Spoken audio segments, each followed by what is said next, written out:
विश्व के सभी मेरे साथियों को राजरत्न अम्बेडकर की ओर से जय भीम, नमो बुद्धाय। द बुद्धानिस्ट धम्मा के 62वें भाग में एपिसोड 62 में आप सभी लोगों का स्वागत है।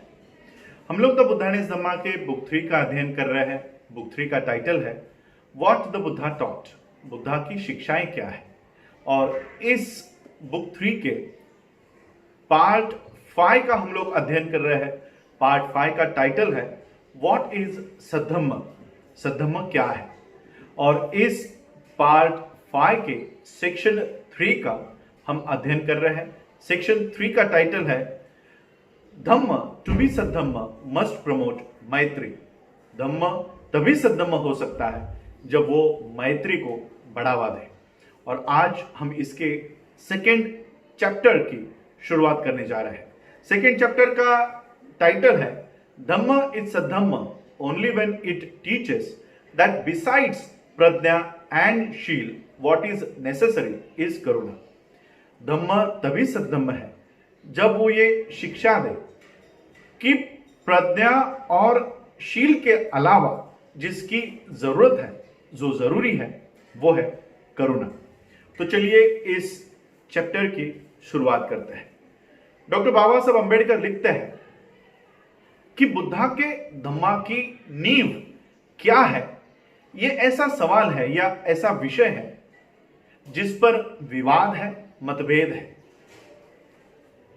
ये मतभेद ये विषय को लेकर है कि क्या केवल एकमात्र प्रज्ञा ही बुद्धा के धम्मा की नींव है, या क्या केवल एकमात्र अकेले करुणा ही बुद्धा के धम्मा की नींव है। इस विवाद ने बुद्धा के अनुयायियों को, फॉलोअर्स को दो गुटों में, दो खेमों में, या कहो कि दो अलग अलग संप्रदायों में बांट दिया। एक संप्रदाय का मानना था कि अकेले प्रज्ञा ही बुद्धा के धम्म की नींव है, तो दूसरे संप्रदाय का मानना था कि अकेले करुणा ही बुद्धा के धम्मा की नींव है। ये दोनों संप्रदाय आज भी विभाजित है, अलग है। अगर बुद्धा के अपने ही शब्दों के परिप्रेक्ष्य में इस बात को आंका जाए तो हमें पता चल जाएगा कि ये दोनों भी संप्रदाय गलत है। इसमें कोई मतभेद नहीं है, कोई विवाद नहीं है कि प्रज्ञा ये बुद्धा के धम्मा के दो स्तंभों में से एक स्तंभ है। विवाद इस बारे में है क्या वो दो स्तंभों में से एक स्तंभ करुणा है, क्या करुणा भी बुद्धा के उस धम्म का एक स्तंभ है। इस बारे में झगड़ा है, विवाद है। करुणा भी बुद्ध के धम्म का एक स्तंभ है, ये अविवादित है, विवाद से परे है। पूरा इस बारे में बुद्धा के खुद के शब्दों का हवाला देते हुए ये बात बताई जा सकती है। पुराने समय में गांधार नाम के देश में एक बूढ़े भिक्षुक रहा करते थे। वो एक बहुत ही घृणास्पद और भयानक बीमारी से पीड़ित थे। वो जहां कहीं पर भी जाते, जहां कहीं पर भी बैठते, तो बैठे हुए स्थान को वो गंदा कर देते। और उस जगह पर जब वो रह रहे थे, गांधार देश में जब रह रहे थे, तो किसी विहार में वो रहा करते थे। तब उनके नजदीक कोई भी आया नहीं करता था, कोई उनके नजदीक नहीं जाता। और इस दुख की घड़ी में, संकट की घड़ी में उनकी कोई मदद नहीं करता था। जब तथागत बुद्ध को इस बारे में पता चला, तब तथागत बुद्ध अपने 500 अनुयायियों के साथ उस जगह पर गए जहां पर यह बूढ़ा भिक्षु रहा करता था। अपने साथ जरूरी आवश्यक बर्तनों को और गर्म पानी को लेकर तथागत बुद्ध वहां पर पहुंचे। और उस जगह पर इतनी भयानक दुर्गंध, इतनी गंदी बदबू वहां से आ रही थी कि अगल बगल के सभी भिक्षुओं के मन में उस बूढ़े भिक्षुक के लिए घृणा पैदा हो गई, नफरत घृणा तैयार हो गई।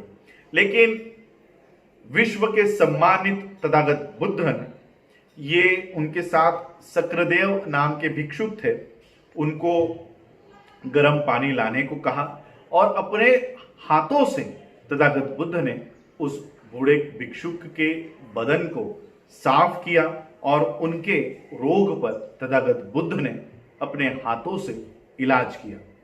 ये दृश्य देखकर वहां के राजा के मंत्रीगण, नागलोक, देवलोक वहां पर पहुंचे और तथागत को ये सब करते हुए देख उन्होंने वंदन किया और तथागत बुद्ध से पूछा कि हे तथागत, आप इतने महान होने के बावजूद, आप इतने श्रेष्ठ होने के बावजूद ये निचले स्तर का काम, इतना सामान्य काम आपने अपने हाथों से क्यों किया?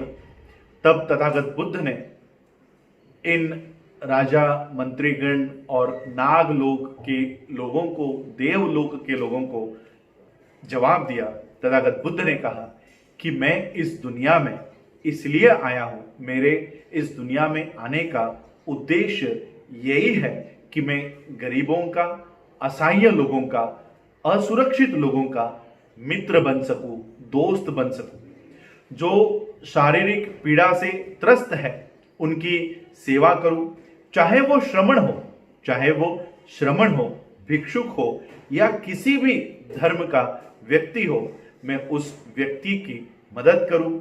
गरीब, दरिद्री, शक्तिहीन, अनाथ और बूढ़े बुजुर्गों का मदद करूं और दूसरों को भी ऐसा करने की प्रेरणा दूं। यही मेरे इस विश्व में आने का उद्देश्य है। और यही डॉक्टर बाबा साहब अम्बेडकर लिखते हैं कि धम्म तभी सद्धम्म है जब वो प्रज्ञा और शील के अलावा करुणा की शिक्षा ले। और यही है आज का चैप्टर कि धम्म तभी सद्धम्म है जब वो करुणा को बढ़ावा दे। आज आप लोगों ने मुझे सुना, उसके लिए आप सभी लोगों का आभार, धन्यवाद। जय भीम, जय भारत, जय भारत।